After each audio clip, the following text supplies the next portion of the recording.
Hello, everyone, to the cyberspace audience and to the people here. Rabbi Jacobson is my name, and I will be leading this Wednesday Night Live, as I've been doing, thank God, for the last, from the previous century. 20th century was 1982, is when this class began. It began like a night like tonight, a wintry night. It was snowy, and a fellow had called me, who actually passed away last year, a businessman. Someone had suggested that he come speak to me as looking for spiritual inspiration. So he brought along a friend, and they came to my office. It was in 1982 in New York, in Brooklyn, and we hit it off. And then they came the next week, and they brought some more friends. And you are all links in that chain. Now we're talking about 33 years later, and probably 40,000 people have come through this class. I've never expected it to be this way. It was a completely unplanned thing. One thing I did was I always stuck every night, every week, no matter what, we continued the class. And here we are. It just goes to show you that when you start something good and you do it consistently, it's not so much the quantity, it's the quality, the consistency that ultimately can create real change. So there you go. You may have come here tonight just to hear that message, and because many of us don't see things through. We start something, then we start something else. Having that type of relentless focus, and step by step. There's the classic story with Rabbi Akiva, who till the age 40 had not studied any Torah, was not familiar at all with his own tradition and heritage. Some say he was a convert, some say he was a son of converts. And it was a woman who he ultimately married that convinced him to begin. But the ultimate thing that really got to him was he was meditating, walking in the forest, and he saw a brook of water.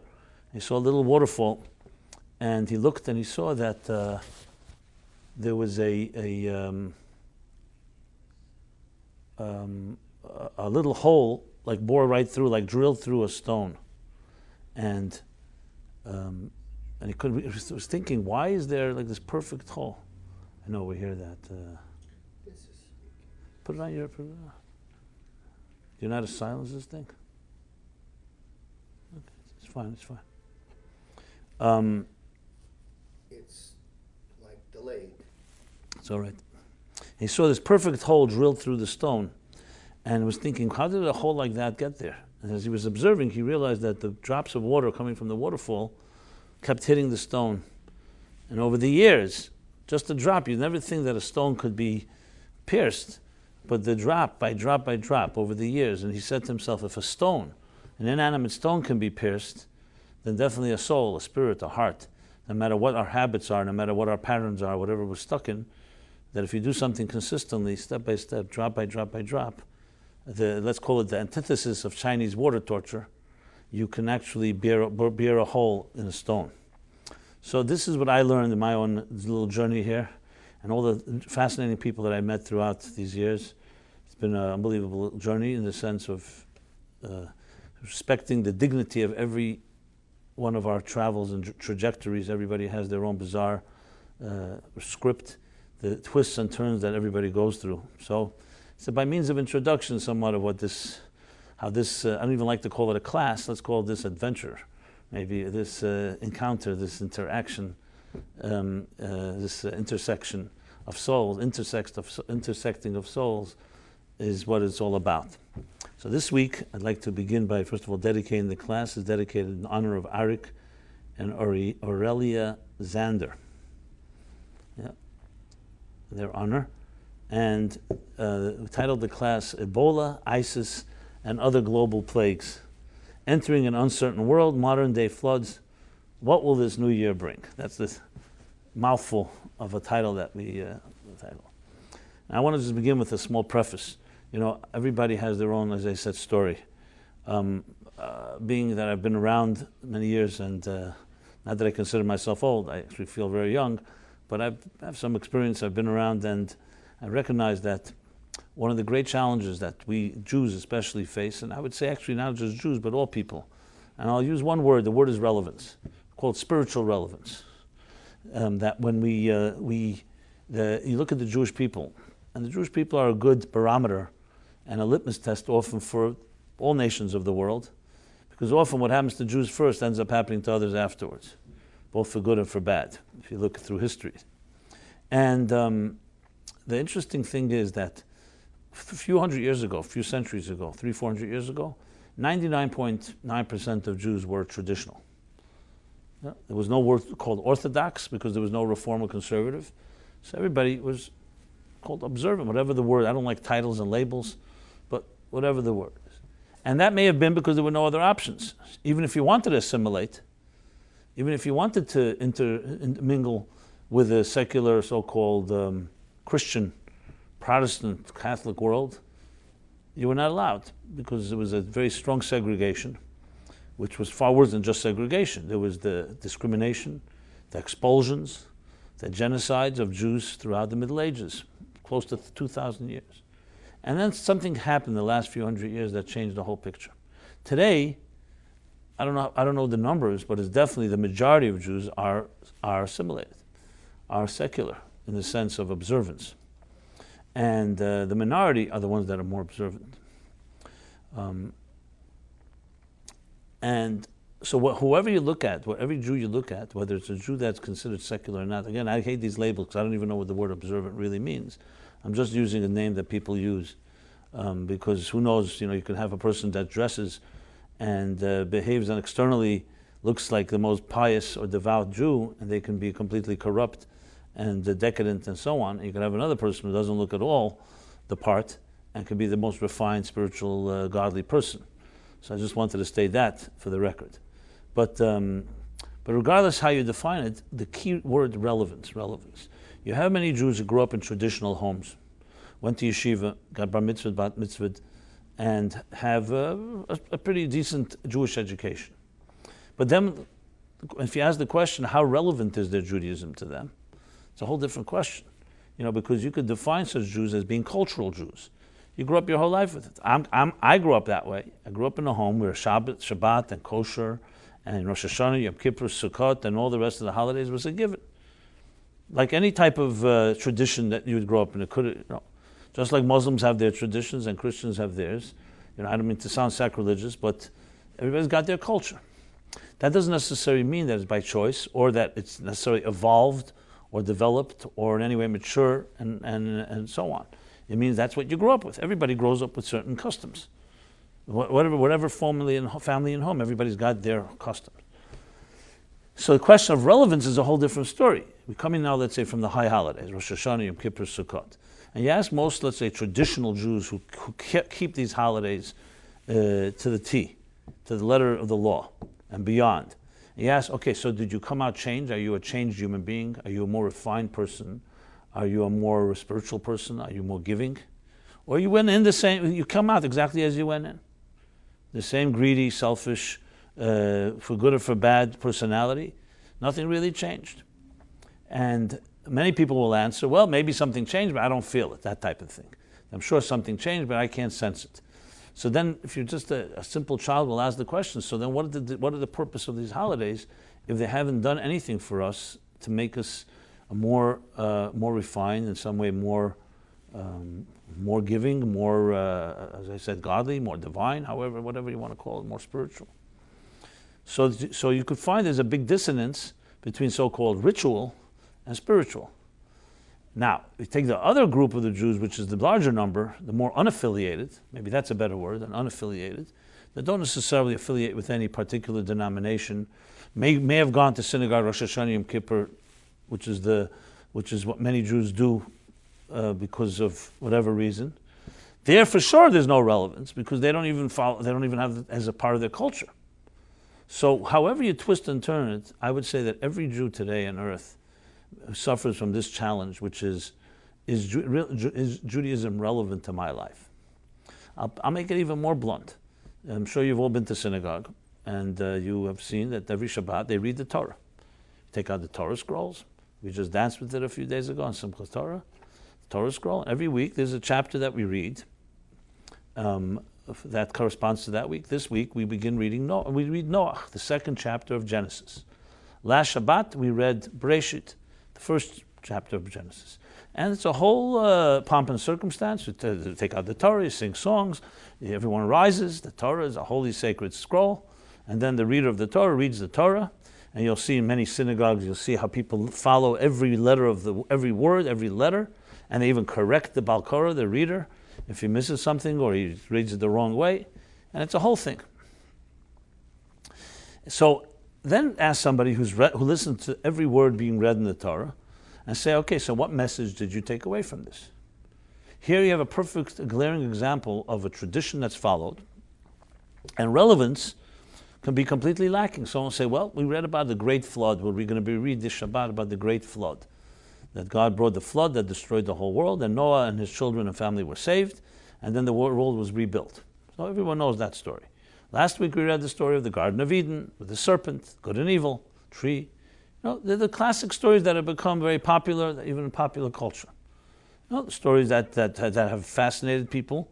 The Bible remains the biggest bestseller, more than any book, more a combination of all bestsellers. No book sells as much as the Bible.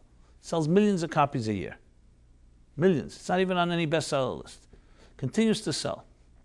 And the stories of the Bible, as I said, the tree of knowledge has become a classic. Jacob wrestling with the angel. Of course, Moses, Prince of Egypt, was a animated film a few years ago. And you have a whole series of the Ten Commandments. Cecil B. DeMille, the Ten Commandments popularized the parting of the sea and so on. Okay, but then if you ask someone the question, okay, why is the Great Flood, how relevant is it to our lives? So at best someone will say, listen, it's a sacred Torah and we read our history. We're reading what happened in the past. There's something about that. But is there any message? So how can you expect, let's say, a child that's inquisitive or curious, especially skeptical, to want to come and listen to the Torah week after week if they don't find any relevance? At the end of the day, the things we choose to do or not to do are defined by our perceived relevance of these things. The places you travel to, the books you read, the magazines you follow, the television or movies or internet sites that you visit, etc., etc. You find relevance. It may be foolish relevance, but you find something there. Entertainment fills your time, it stimulates you, keeps you busy. Torah comes from the word hera, which is directive, and also from the word illumination. And when you look, as I said, when you look at the Kabbalistic and the esoteric, spiritual, mystical interpretations, suddenly all these stories and narratives, including this week's chapter, come alive in a very personal and intimate way. And the key to the so-called formula, the key to deciphering the Mosaic code, is to understand that the Torah speaks in the language of the human being. It's a metaphor. So even though these events took place in the time they took place, but most importantly, they all are really symbolic of spiritual events, which then takes on gives a whole different dimension to understanding what is the flood in the first place. Why bring a flood? Why would God create a world and know that people can become corrupt and then destroy it? What's the point? So when you ask these questions, you're forced to come back with a different type of take on the whole thing that's far more profound than it seems initially on a simplistic level.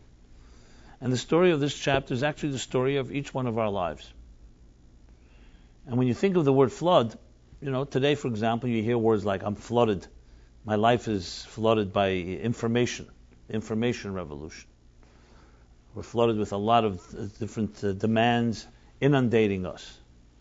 I mean, especially in this past year and the last few weeks even, events in the world seems to be going up in flames. The Ebola plague, you have the ISIS, the Hamas, the events happening in the Middle East, even today's attack in Jerusalem. And it seems like the world is out of control. So if this is not a flood, what is a flood? Not all floods have to be with water. Floods mean that life is flooded. That means that we're overwhelmed. And on a personal level, we all have our personal floods. When we're overwhelmed by demands, responsibilities, we're confused, we're lost at sea, so to speak. So the word flood has to be taken in that far broader sense. That's more than just a physical flood, which did happen. That's one part of it. But as you may know, the Torah has dimensions to it.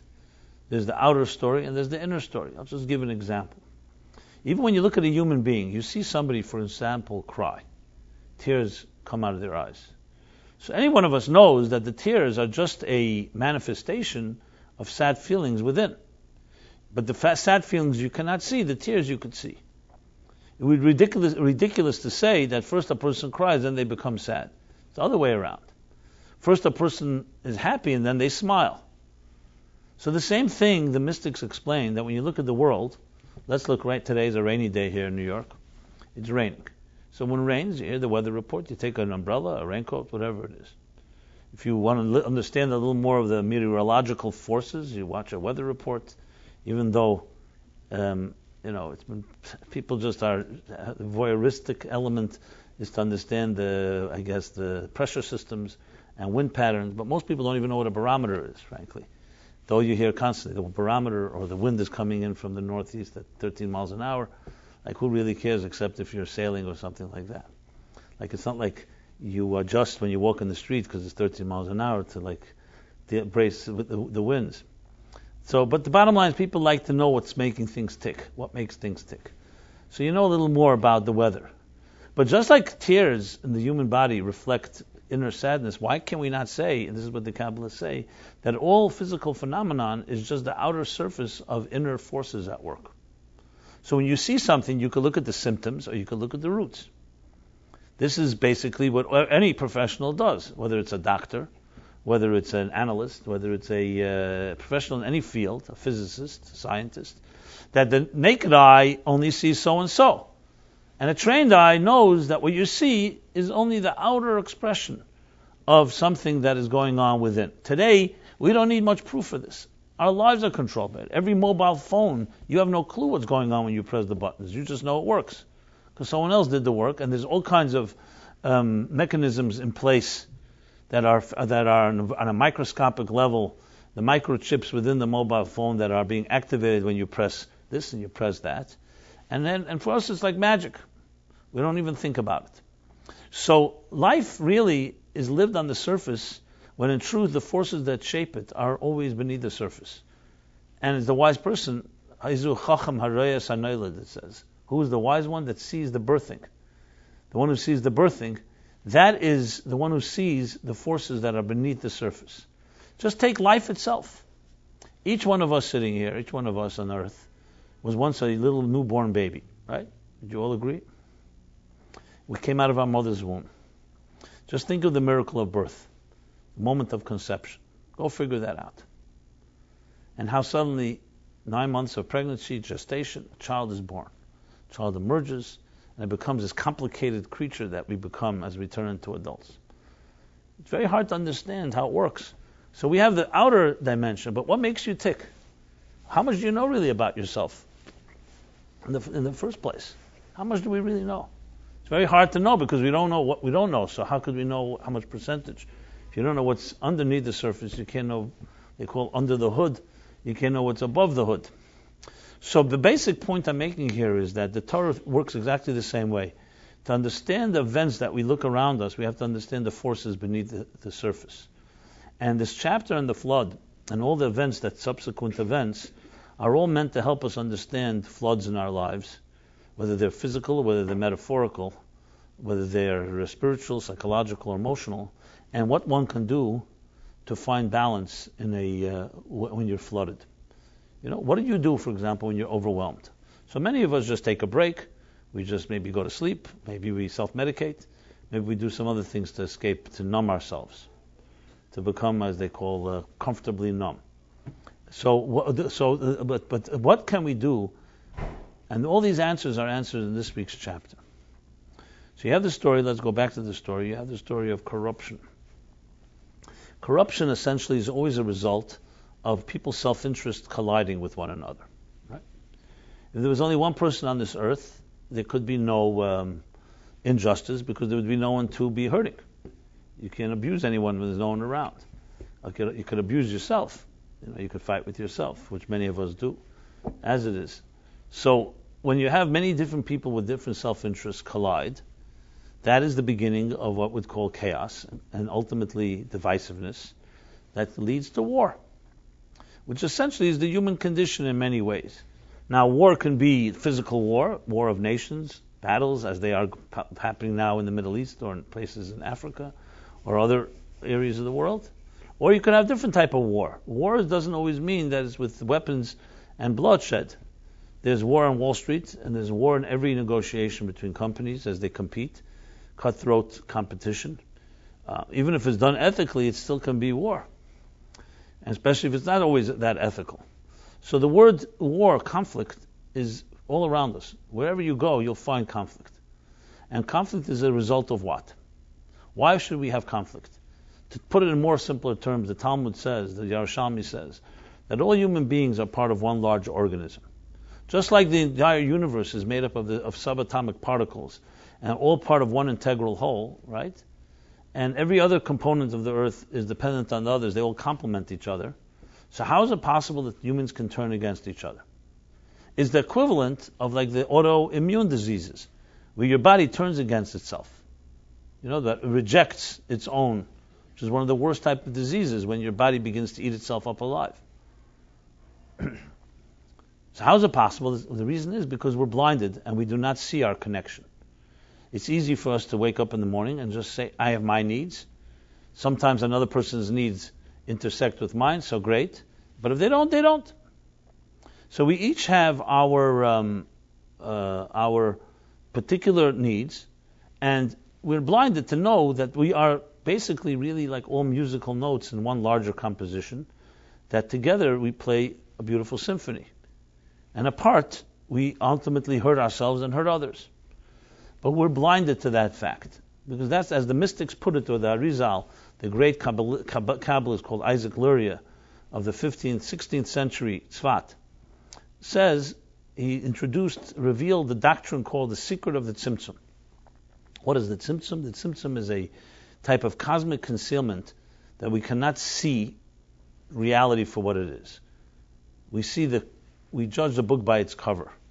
We see the glove, not the hand inside the glove. You might have heard of Christopher Hitchens, one of the well-known atheists of our time. Passed away last year, 2 years ago. He wrote the book called God is Not Great. So his mother is Jewish. Him and Sam Harris and Richard Dawkins are the real three radical atheists of our time. So before he died, they asked him, what happens if he comes up to heaven and discovers there is a God? His response was very Jewish and very interesting. He said, I will ask God, if I discover there is a God, I will ask God, why did he conceal himself so well? Interesting answer. So the Arizal actually said that life as we know it is a concealed state. So in other words, what we consider when we think we know what's going on, actually we don't see really what's going on. And the best proof of it is when you meet somebody, do you really know what's going on in their heart? You could have someone who smiles to you and then backstabs you in the back, God forbid. So it's not what you see is what you get. Children live seamless lives, so what you see is what you get with the child. But adults learn the art of what's called duplicity. Duplicity means this: echad b'peh, echad b'lev. It's one thing you say and one thing is in your heart. We constantly wear masks and we hide and conceal much of what's going on in our own lives, often out of fear, out of insecurity. The Arizal puts it in this way. The Isaac Luria says there's a great symptom, there's a great shroud that conceals reality. And we have to discover it all the time. Now, when you don't discover it, what happens is you begin to live life on the surface level. And on the surface level, self-interest becomes the dominating force. And self-interest of one person collides with the self-interest of another. And thus, ultimately, it devolves into a state of what we call corruption and greed and selfishness. This is, in definition, really a flood. In Judaism, in the Torah, the concept of reward and punishment is actually, there is no concept of reward and punishment.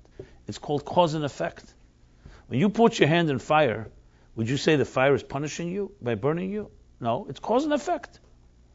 So essentially, the way God created the universe, the way the Kabbalists put it, is there's a type of built-in immune system. That when you do something, every action has a reaction. And we control our destinies. So essentially, when people behave in ways that are selfish, which goes against counter their own good welfare, because we need each other. As I said, we're all we're all parts of one large tapestry, then what happens is they self-destruct.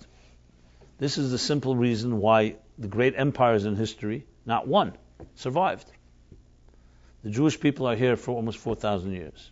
Where's the Roman Empire, the Greek Empire, the Babylonian Empire, the Persian Empire, the Syrian Empire, the Egyptian Empire? I can go on, the Assyrian, the Spanish, all gone. At the time they ruled the world. The Roman Empire was considered, no empire was as powerful as the Roman Empire. The rise and fall of the Roman Empire, the classic, tells you that it doesn't matter how great you are. The question is why? Why did they all fall? Because they self-destructed. They self-destructed usually due to vanity and to infighting. And then they became vulnerable, obviously, to forces outside of them. So as long as self-interest is the driving force, it cannot be sustainable, because self-interest by definition is a temporary state. Because my self-interest only is around my needs, and my needs are temporary, and your needs are temporary. The only nation that can survive eternally is one that is ready to forego its own self-interest and do something greater than itself. In other words, serve a cause greater than itself, which is the essence really of what the Jewish people were always about. Unfortunately, when Jews behave in a way that's also driven by self-interest, they can also implode. But throughout history, there were always a few Jews, even when there was corruption, that carried the flame, that carried the torch, the baton, to make sure that the message continues on and on. So when you live in a world where ultimately people start being focused on self, and you get at each other's throats, and you have a world that's described in this week's Torah portion, a world that self-destructs. Many people wonder, for example, about the future of the United States. Will the American empire survive? No, because this is a country now that's almost 300 years old. It's not long in context of history, but it's been around. It's a superpower. And people wonder, will capitalism survive? Some people have written books and ideas, and articles and essays on the end of capitalism. Why? Because once capitalism becomes a force of selfishness and greed, history teaches us that can't survive. It can never survive. Wealth is not what keeps things together. Because the empires were very wealthy and very powerful. It's whether they can work with each other. It's not whether they have the wealth. So the debates rage on. But if you think about it, and you look at the Declaration of Independence of the United States, you'll never see one mention made that the United States was founded in order to build a great business, to make a lot of money. The foundations of this country were all built on spiritual values. Freedom of religion, freedom of speech, basically human rights. The founders of the country recognized that if you create a country that guarantees, absolutely institutionally guarantees human rights, you will then have a melting pot of many forces that will come together and create a superpower like this country became. But that was not the goal. It wasn't the goal to create a successful business. That was a product, not a goal, not a driving force. That was the product of a successful union. What is the United States called? United States. The big debates that rage is how the states, each with their own agendas, how would they come together? States are like separate countries. And there was a civil war in this country. But what held it together was there was a foundational principle that all people are created equal, or the way it's stated in the Declaration, all men are created equal, and have inalienable rights. Once you guarantee that, then there's no person on earth that does not have those rights. This is a complete statement straight out of the Bible, straight out of the Torah. And the innovation of it was that until America, the United States of America, no country ever institutionalized this principle. There were individuals that may have believed it, but monarchs and the church ruled throughout the last 2 millennia. It was only the Jews, a minority, that never were rulers, that held on to the belief that all people are created equal. So the United States thrives based on that, and I would submit that if they give up that principle and greed and selfishness become the dominant forces in this country will see its demise just like every empire before it. Which is a fascinating concept because it means both collectively and individually what gives us security is never what they call securities. It's not financial, because anything that's material wanes, erodes, and dies. So how could you build eternal security, a foundation on something that is eroding? And that is essentially what happened in this week's chapter. The people were powerful, but they were corrupt. They were selfish. And as a result, a flood essentially destroyed them. Which really means they destroyed themselves. There was no way for them to be able to survive. So then how does one find a comfort, an oasis when you're flooded? Whether it's collectively in a corrupt world or personally. Many people have struggled with this issue. You go to work, you have a job, a decent job, but then you start seeing coworkers behaving in unethical ways. There's backstabbing. There's people one-upmanship, people undermining others in order to climb the corporate ladder. All the pains, and sometimes people that were your best friends become your enemies because everybody's fighting for their own survival of the fittest. Dog eats dog. This is a flood, if not, there's no other name for it. It's another flood. It's a flood of self-interest that one person is completely trying to submerge another and control the control game, the power, influence, and so on. And money always lies at the heart of things: vanity, power, control, influence, as I just said. So whatever flood one is going through in life, what does the flood feel like?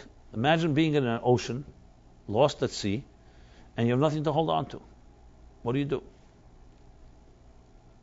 What do you do? Even if you're a good swimmer. If you're a good swimmer, there's no way that you can really survive. So you must find something that, like some oasis, something to hold on to, that's not affected by the stormy sea. So that's what God tells Noach. What does he say to Noach?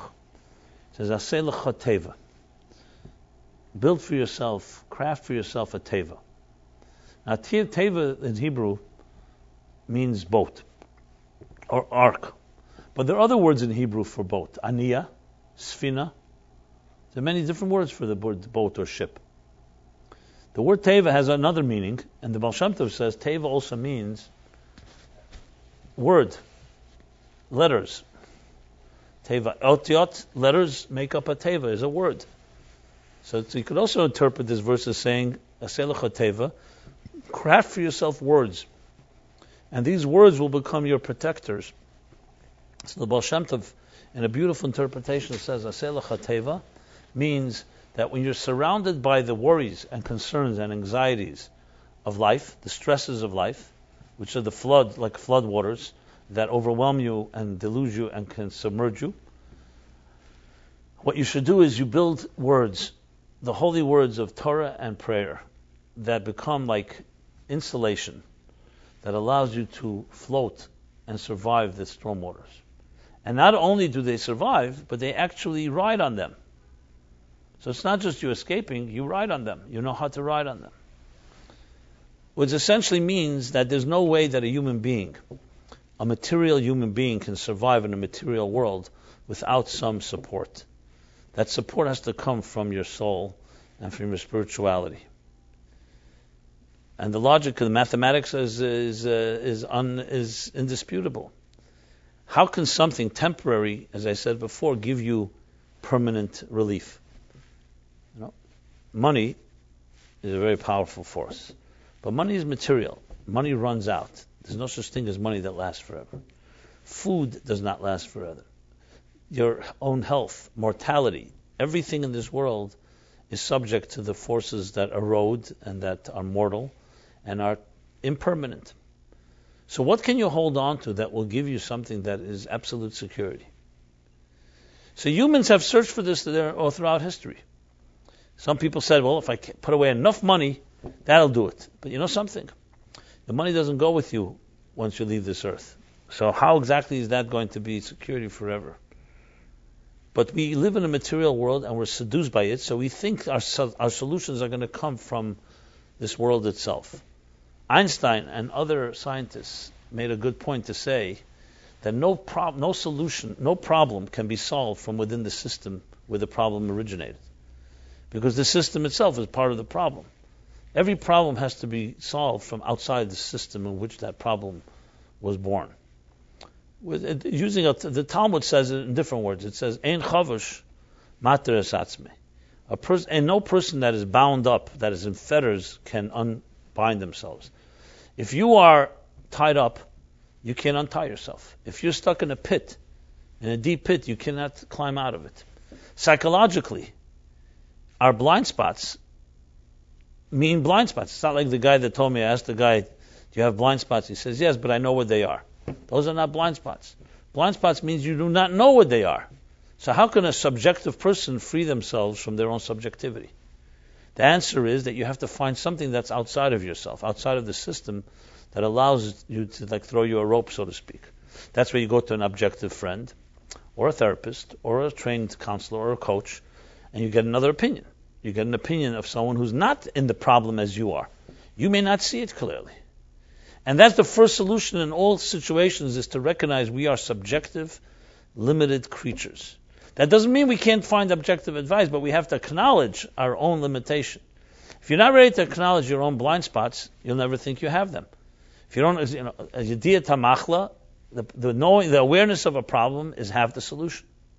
Just like I said earlier, the question of a wise person is half an answer.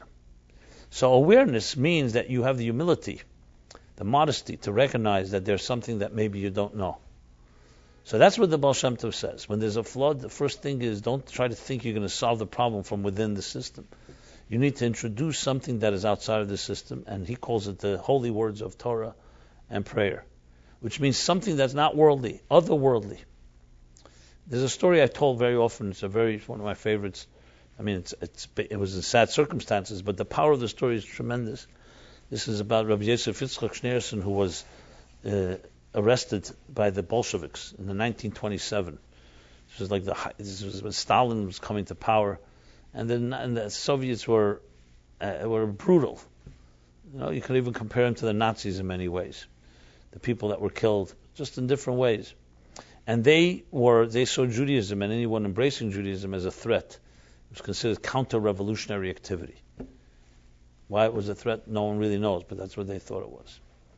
The opiate of the masses, as Marx put it, another Jew. So he was arrested, and he refused to cooperate. Now, we're not talking about a democracy where you had any legal rights or there was any due process. You're talking about you could have been shot on the spot at any given moment, but he refused to cooperate. So one of his guards pointed out, actually a Jewish guard, the Jewish communists were even worse than the regular communists.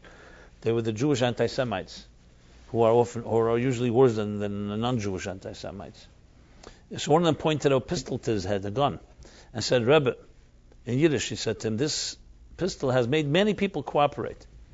And the Rebbe looked at him without missing a beat, without any fear, said to him, this toy, that's the word he used, tzatzke in Yiddish, this toy can frighten someone that has one world and many gods, but not someone who has one God and many worlds. Now think about these words. One God, one world and many gods. If one material world, so then you could be frightened by anything. Someone takes away your possessions, your money, your life. It's all over. And gods are, plentiful every day, another God. But someone that has one God and many worlds means you could take away, it's like diversification in investments. You can take away one basket, but I always have something in another basket. So it's not that we embrace or we want to die, God forbid, but you can't frighten someone that has many worlds, many dimensions to life. And the soul continues on. That's what he said. And the response of the guard, the Jewish guard, was, well, Rebbe, we'll see who will prevail. And the Rebbe's response is, yes, we will see. And who prevailed? This guard was killed within a few months. And that Rebbe came out miraculously from that arrest, left Russia, left Europe, and ended up here in New York and the United States. I probably wouldn't be here today were not for him and his release and so on. But this comes from a superhuman strength that is not easy to quantify. It's something that's one of the things that many of us lack and don't even appreciate in this world. We think that because we have mobile phones and iPads and this gadget and that gadget and cable TV and all that, we think we're free. You're not free until you have a connection of something that is not temporary. The real eternity comes from eternal sources. Nothing in this material world can give someone that strength. Another story that captures it, there was the Blazhener Rebbe, was a Rebbe who was in the Nazi camps, in the concentration camp. And he was there with a few of his Chassidim, his followers. And, things were, you could imagine the conditions. People, it was miraculous to live there every day was another miracle. And there was, in this particular camp, there was a commander who was a Nazi commander who was a really, they were all atrocious and all horrible, but he was particularly cruel. And he had his games, quote unquote, that he liked to play. He had the Jews line up, dig deep trenches, and if anyone jumps over the trench lives, anyone that doesn't is shot on the spot. And the game began. So one of the Hasidim says to the Rebbe, quietly says, Rebbe, enough is enough. The brutalization, the dehumanization, the humiliation. Let's just give in, let ourselves be shot, and let's return to God, and it's all over. And the Rebbe said to him, no, as long as we have 1 ounce of strength left, any ounce, as long as we have any time left, we have to do everything possible to stay alive. We don't know God's bigger plan. Anyway, the game, quote unquote, began. Mayhem, nobody knew who lived, who didn't live. It was a big mess. And a few months later, the war ended. After the liberation, both the Rebbe and his chassid survived, and they didn't know that until they met. They met up. They were both shocked to see each other. Knows they had survived that game and many others. And the chassid says to the Rebbe, he says, Rebbe, you're not a young man. How did you jump over that trench? So he said, I closed my eyes, and I held on to the coattails, to the kapota, to the coat of my father and my grandfather and my great-grandfather. And they gave me the strength to jump. He meant figuratively, obviously. And the Rebbe said to the chassid, what about you? How did you have the strength to jump? He said, I held on to your coat. That's what he said. So there's an expression in Yiddish, I don't know if any of you know Yiddish, when you're bound above, you don't fall below. When you're on slippery slopes, or in a flood, in a stormy sea, and someone throws you a rope, then you can survive. If you're not, then you're subject to the forces, the elements. The secret to Jewish survival, not only throughout the generations, when we had real enemies that were ready to destroy us, is the same secret for Jewish survival today. It's just different types of floods and different manifestations of the survival. And that is to know that you do not survive on your own strength. You're the child and the grandchild and great-grandchild and great-great-grandchild of great people. And we stand as midgets on the shoulders of giants. That line is attributed to Newton, to Isaac Newton. The truth is, it goes back before Isaac Newton. It's a Jewish statement in Torah books. We're midgets that stand on the shoulders of giants, which means you are smaller than the giant, but you can see farther than the giant because you accumulatively have the giant's strength and height and your own, the little that you add. It's like a long marathon where each generation carries the baton. That type of perpetuity, that type of continuity is what gives power that nothing can destroy that. We always found this very interesting. If you look in history, when anti-Semites came and ravaged a pogrom, or the Nazis or others, Jewish cities, what did they destroy first? You know what? The cemeteries. They always desecrated the cemeteries. Now you think it's a little strange, isn't it? You could see the synagogues, the schools, the Jewish houses of homes. What are the cemetery people are buried there? There's no threat. Why do you have to desecrate the stones, the tombstones? What pleasure is there in that exactly? But maybe unconsciously, they sensed that the real threat is not just the Jews that are alive, our memory and our connection to our past. We say Yizkor on Yom Kippur. We say Yizkor in different holidays. Hopefully, if you have your parents alive, you don't say Yizkor, but those of us that are parents have passed on. Yizkor means to remember. Zocher. You find the Torah emphasis many times on to remember. Remember this. Remember that you left Egypt. Remember what happened. Shabbat. Zocher. Remember Shabbat. Remember. Because memory is our eternal connection to that which comes before us. My father passed away almost 10 years ago. Of course, it's painful just to talk about it or to think about it, especially when you're close to someone, the finality of death and so on. But I can tell you, I'm a far stronger person today than I was 20 years ago when he was here. Because you have to dig deeper, and you connect to some type of spiritual strength that you cannot get sometimes in this material world. And I'm not suggesting death is a blessing. That's not my point. My point is that some things do not die. And you can only know it after the physical passes on.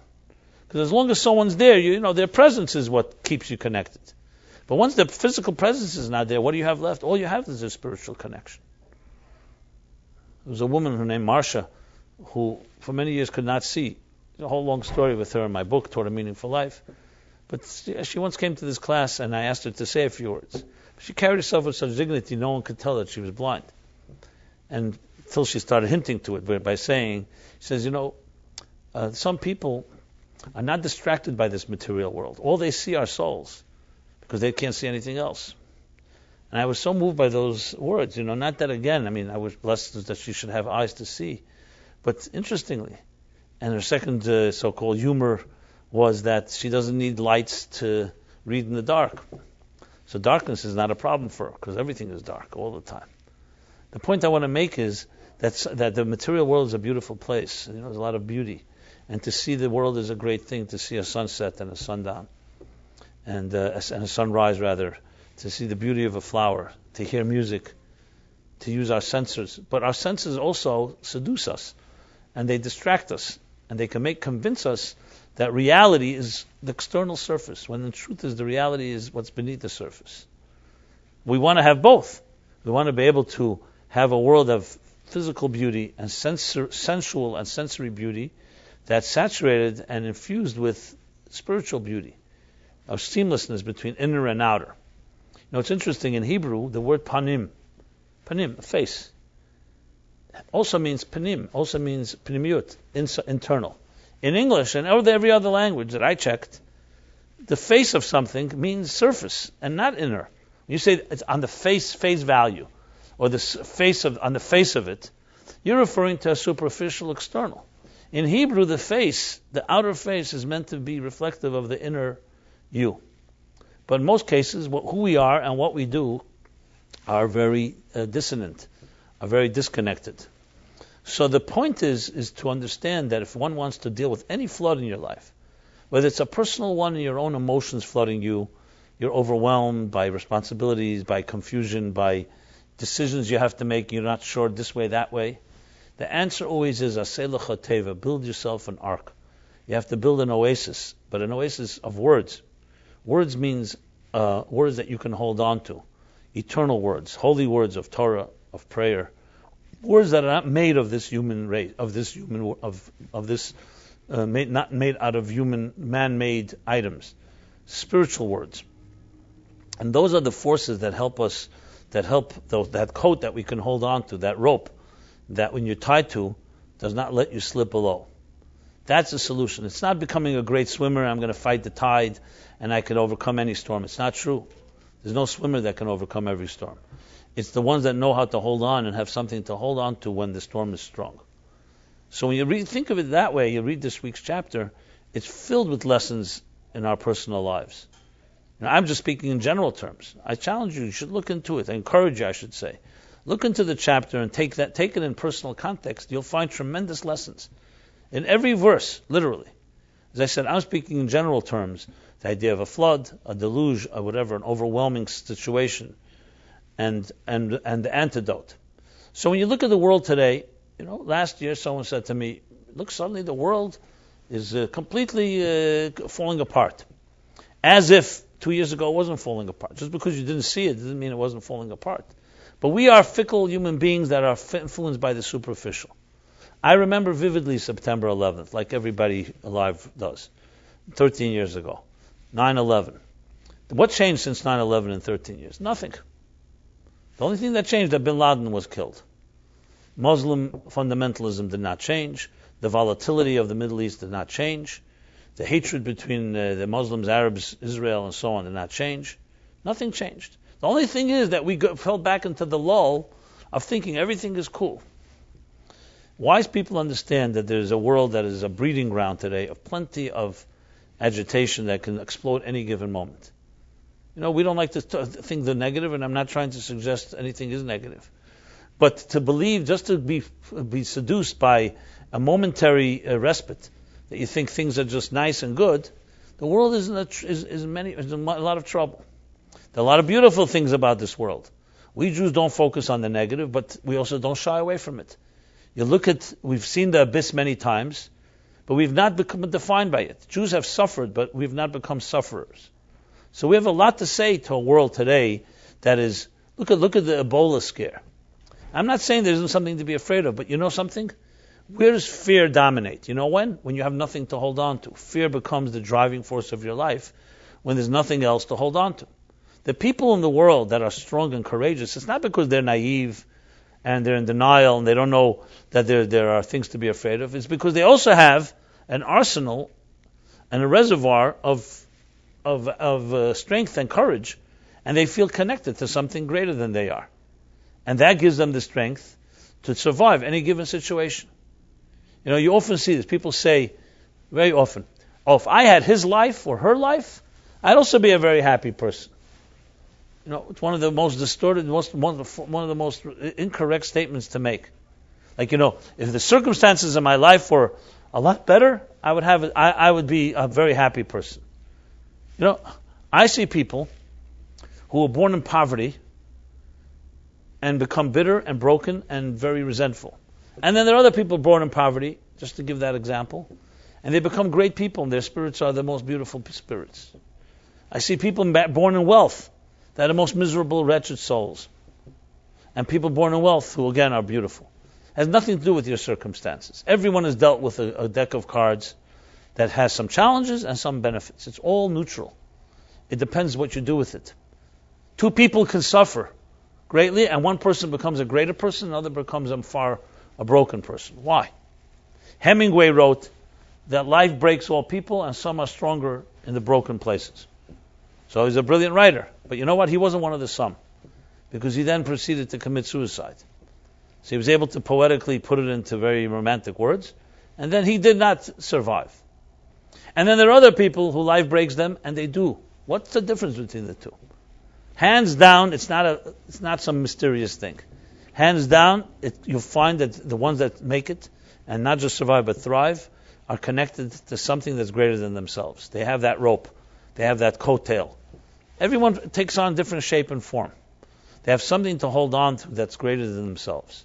The people who serve a cause that's beyond yourself are the ones that are the safest, because they're not bound by all their own strengths. You know, you can build a whole arsenal of security. It's only as strong as what you build. Everything can be taken. You know, there's a beautiful story they tell about Sir Moses Montefiore. He was a great Jewish philanthropist, 18th, 19th century, very close with Queen Victoria in England. And you hear Montefiore Hospital. Montefiore was a big rebuilder of Jerusalem, modern Jerusalem, and other places in Israel.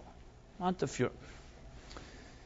He was once having a conversation with Queen Victoria, who was considered a very noble and very benevolent queen.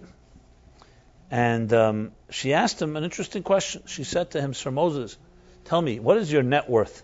What is your value? How much are you worth? Now, she was now poor. No, she was no slouch herself. So he said he has to get back to her. He'll come back. And he came back with a number. And she said, that number? You mock me. I personally know that you have holdings far greater than that number that you just gave me. He said, no, Your Majesty. I gave you the true, you asked me what I'm worth, my value. The number I gave you is the number of charity, the amount of charity I've given away in my life. And she asked to explain, and he explained. He says, what I actually possess right now is not mine. I can make a bad investment, war can come, it can be confiscated, it can be stolen. It's mine only in the sense that I have control over it right now. But that's not truly mine. I don't know where it will be in 100 years from now, or 10 years from now, or even tomorrow. What I've given away and what I've built is forever mine, because I built what I wanted to build. I built a hospital, I built a school, I built the yeshiva, I built a city. This was his response. Now, I know we all say, we should all be tested this way and give us the money, and then we'll worry about it. That's fine, that's nice. Everyone should be blessed to have a wealthy year. I'm talking about materially wealthy as well. But even a greater blessing is to be wise enough to know how to use it, because money does not give you security. You can buy a lot of things. Who is it that said, I don't know if Oscar Wilde is the right guy to quote, but why not? He said that there are people who know the price of everything and the value of nothing. Or another way he put it was that it's not that today there's a lower rate of illiteracy, it's only that today illiterate people know how to read. So the fact that we read more and more about less and less is that we are convinced, because we have a higher standard of living. We have the longevity. We can of 78, 75, 80 years, almost double that was 1940, 1930. We have medical breakthroughs. We have all the gadgets. We have such comforts. 24/7, you can actually get anything you want with the press of a button. You can get seasons out of fruits out of season, especially in New York. Just go down to any 24-hour store, and you can get anything. Really, basically, it creates the illusion of invincibility, of invulnerability. But you don't have to be a rocket scientist to know that it's an illusion, because you could have all that, and God forbid, health or something psychological, emotional can be destroying you from within, no matter how many comforts you have. People can have every material thing, and then something happens, and God forbid. So what gives security is what God told Noah: build a teva, not just a ship, build an oasis of words, things that you hold on to. And this is why Jews read the Torah so diligently, and that's why we pray. Not always because we understand everything we read, but you're holding on to words that are greater than you are, not words that you crafted, words that were passed on generation to generation. It's like a song that our parents passed on to us, that was passed on to them, going back all the way to Abraham. And I find it amazing that you look around, like, for example, you ask, who's the greatest philosopher in history? Most people, arguably, Aristotle. They'll say the greatest English writer, Shakespeare. The greatest emperor, Julius Caesar, Alexander, Cleopatra, or whatever. And you ask yourself the question, okay, they were great people, let's say. Where are their children and grandchildren? Did Aristotle even have children? Then you ask about Abraham. We know exactly who his children were. We are the great-grandchildren in an unbroken chain. I always think to myself, why did Aristotle not feel it important to pass on his legacy, his ideas, to his children and to grandchildren, and to build homes and families and communities? And Abraham and the Jews always knew to do that. What's the difference? I'll tell you what the difference is. Because Rousseau was a great French enlightened, one of the French Enlightenment. And he, as a matter of fact, has beautiful ideas and concepts of enlightened concepts. But, they say that he had, I think, 6 children or 7 children, and they were too much for him. So he brought them to the town square and just abandoned them. The great philosopher of morality and humanity and refinement and so on. You know why? Because when you get consumed with yourself, and you're a great philosopher or teacher or visionary, you don't have time to diaper children. And you think, I'm God's gift to this world. I have much to give. Now you may have much to give, but it's you. And it becomes you, like I said before, the self always is impermanent. Abraham's greatness was, he was a great philosopher and a great thinker and a great theologian, the father of monotheism, discovered a God, one God. Abraham is arguably the most popular, most powerful force in history. 4 billion people on this planet, 2.5 billion Christians, and 1.5 billion Muslims, and a few Jews, like 14 million, see Abraham as the father, pioneer of faith, of morality. But what did Abraham do that the others didn't? He knew the secret. He did not take himself so seriously. He transcended himself. So he didn't say, I have no time for my children, I have to be busy writing a book, or I have to get myself I have to go out and spread the word to the whole world. He realized, like the Torah says, and we'll discuss it in a few weeks from now when we read about it, Laman asher yitzav es bonav es beitei achrav, lases tzedakah mishpat. He recognized that the key is to build a home and a family that will perpetuate tzedakah and mishpat, justice and virtue. And that's what he did that others did not do. And that's why we can talk about him. We know where he walked, where he's buried, who his children were, whose grandchildren, in an unbroken chain till this day. Because he transcended his own self, even the self of his contributions. And that's what paradoxically gave him eternity. So everybody's looking for glory. Everybody wants the fountain of youth. The pharaohs of old buried their wives, live wives and children with them in the pyramids because they thought that would preserve them. You have people cryogenic, freezing, whatever. Everybody's trying to preserve themselves. You preserve yourself by doing the thing that is ironically the opposite of preserving yourself. By transcending yourself and be dedicated to a cause greater than yourself, that's the greatest way for you to live on forever. That's the secret. But you have to pay a price for that. That means it can't just be about you. And that's what Noah was told. You build an ark. You want to survive the floods of the world that are destroying everyone? There's only one way. You have to connect to something that's beyond the flood.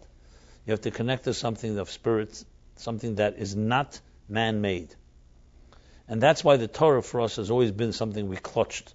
On Simchas Torah, we clutch the Torahs and we dance, because we recognize by holding on to Eitz Chaim Hi, the tree of life, a Torah that's been here before us, before our parents, before our grandparents. The same Torah scrolls that you see in every synagogue are handwritten, an exact replica of the Torah scrolls of previous generations, all the way back to the ones written by Moses, in an unbroken chain. I don't know if you know this, that there's no Torah scroll on earth that's different than another one. Not Sephardic, not Ashkenazic, not any synagogue. There's exactly 304,807 letters in the Torah scroll. Not one more, not one less. Because every Torah scroll is handwritten by a scribe who has to compare it to a previous Torah scroll. In effect, every Torah scroll is linked straight to the first ones written thousands of years ago. You tell me something else that's been preserved with such precision. There may be different ways we pronounce the words. There's a Sephardic inflection, there's an Ashkenazic one, etc. But the letters themselves are exactly the same. Never changed in all this history. It's a pretty amazing fact. You know the game telephone where someone whispers a word in another person's ear, and then you whisper the next one? We could play it right now. And by the time it gets back to you, it's a whole different word. I'll say the word balloon to you. You whisper, I'm guaranteed it gets back to me, it'll be elephant or whatever. Why? Because people change something. And here's a Torah scroll that's not in one room in the same moment.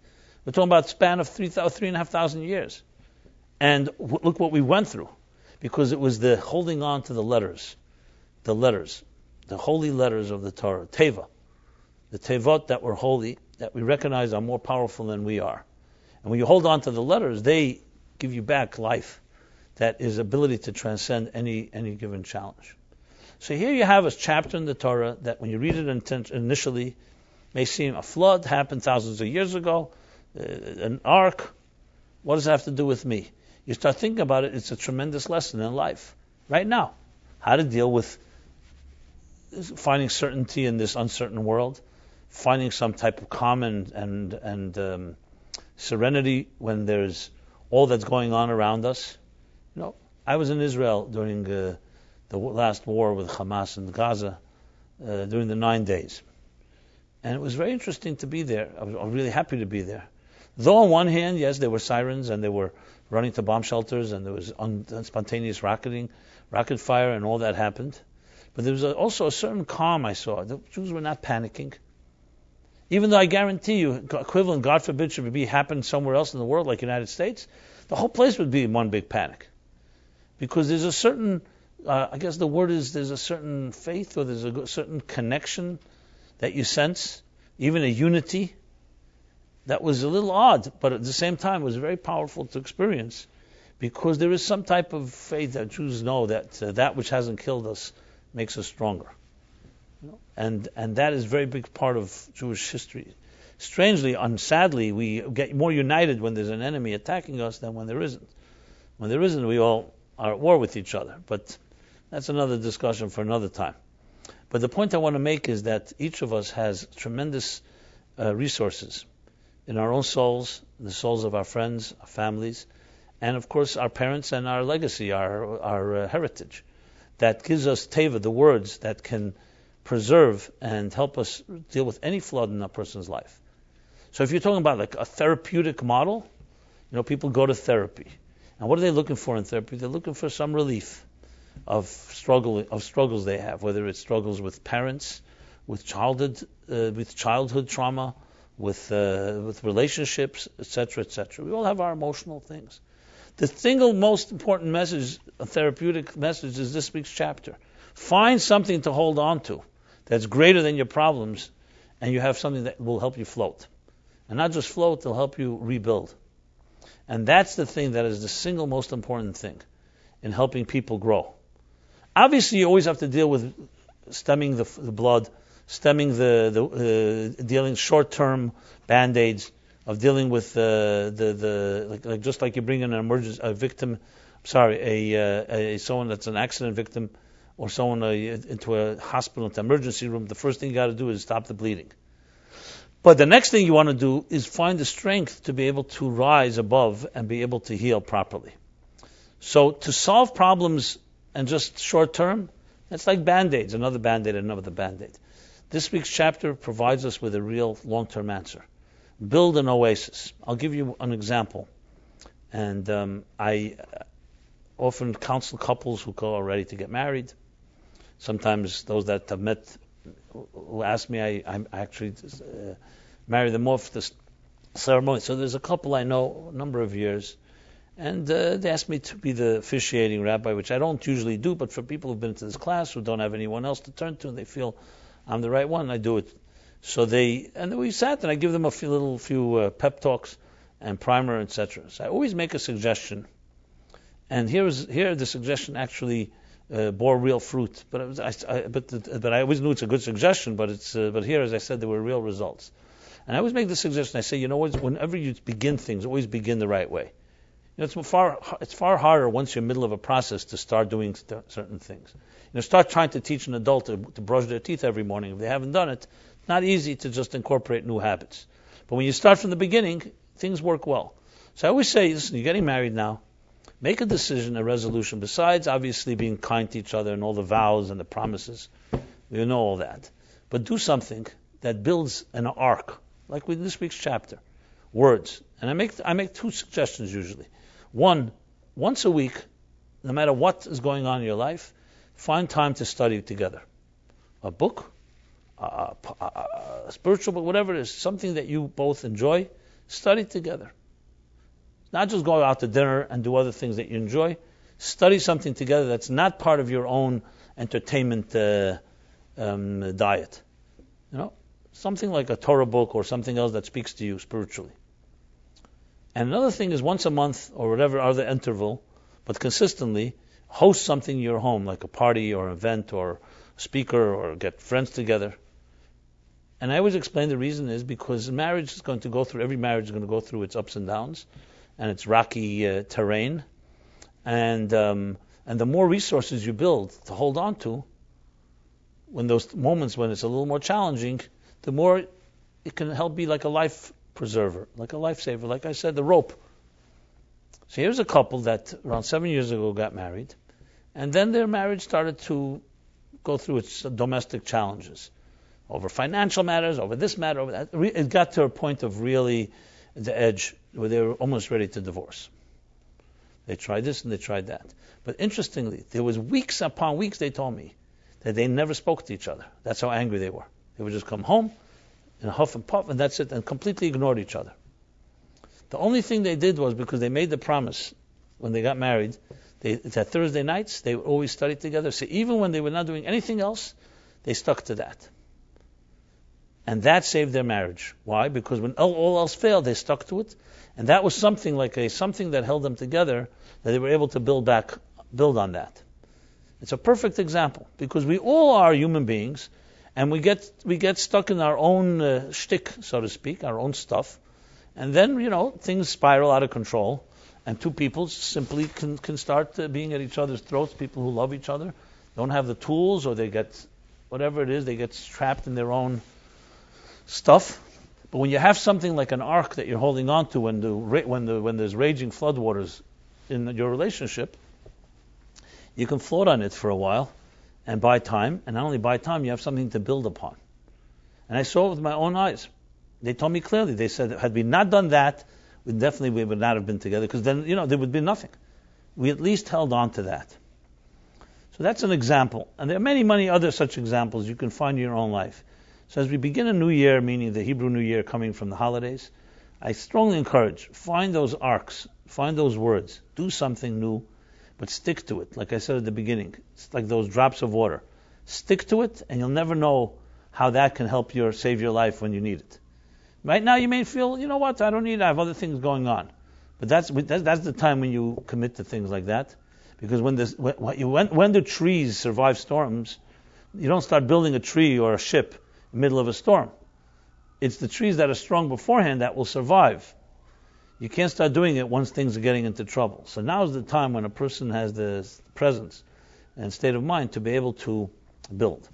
So there you have one, I think, tremendous lesson from this week's chapter, relevant to our times, relevant to the Ebola and ISIS and all the other scares and names and threats that are sweeping across the world, that we could build an oasis, we could find a peace. This doesn't mean we're naive and we don't lock our doors. It doesn't mean we don't do what we have to do to deal with the challenges, but it means that we don't survive mainly on just our own ingenuity. We have something to hold on to. And Jews throughout history, even in the harshest of times, you think about it, you hear about in the concentration camps on Simchas Torah, how they try to do something to dance. What? You're such a miserable place.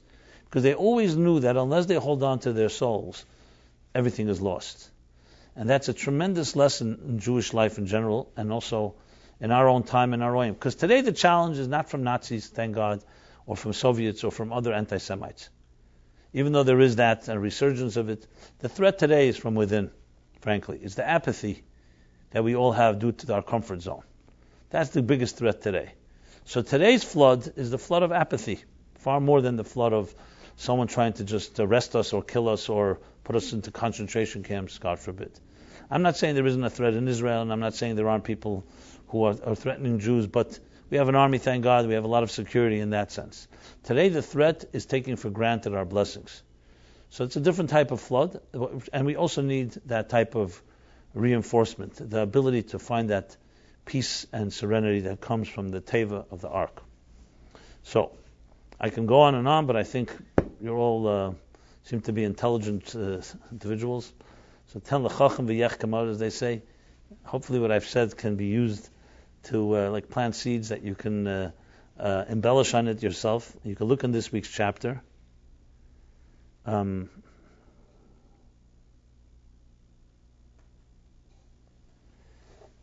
as such, may God bless us all that we should build those arcs in the middle of this deluge, in the middle of this flood. And I want to just mention again that this class was dedicated in honor of Arik and Aurelia Xander. If anybody wants to dedicate a class, please be in touch with our office.